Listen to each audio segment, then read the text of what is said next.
আসসালামু আলাইকুম প্রিয় ভাই বন্ধুরা, পর্দানিশি মা বোনরা, আমরা ভারতের অবস্থাও দেখতেছি।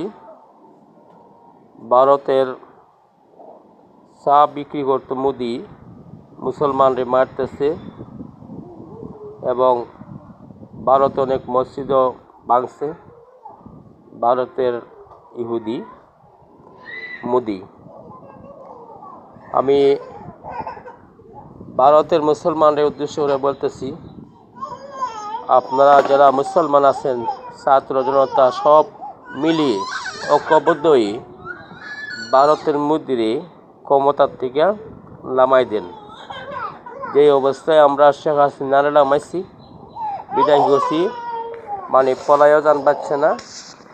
আর কিছুক্ষণ পরে যদি থাকতো থাকলো গরিব ভিতরেই, বাইরেবার সুযোগ পাইল না।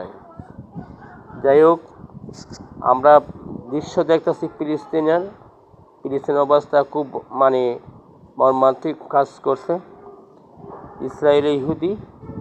ইসরায়েলের ইহুদি নিফাতের জন্য আপনারা দোয়া করবেন আল্লাহর কাছে। আর যারা যুদ্ধ যাইতেছেন, যাওয়ার জন্য প্রস্তুতি নিতেছেন, অতি দ্রুত যাওয়ার চেষ্টা করেন। জানগা অপস্থিত গা, ফিলিস্তিনের পাশে গা, তখন ইনশাআল্লাহ ইসলাম জয় হবে, ফিলিস্তিন জয় হইব। আল্লাহ রাব্বুল আলামিন ফিলিস্তিনকে জয় করবে। প্রিয় ভাই বন্ধুরা, আমরা বেশি বেশি আমল করব নবী করিম সাল্লাল্লাহু আলাইহি সাল্লামের উপর। আমরা দুরূদ শরীফ তেলাওয়াত করব ইনশাআল্লাহ, বেশি বেশি করব। সাল্লাল্লাহু আলাইহি ওয়াসাল্লাম, সাল্লাল্লাহু আলাইহি ওয়াসাল্লাম, সাল্লাল্লাহু আলাইহি ওয়াসাল্লাম। প্রিয় পর্দানিশি মা বোনরা, আমরা বেশি বেশি আমল করব। সুবহানাল্লাহ, আলহামদুলিল্লাহ, লা ইলাহা ইল্লাল্লাহ, আল্লাহু আকবার।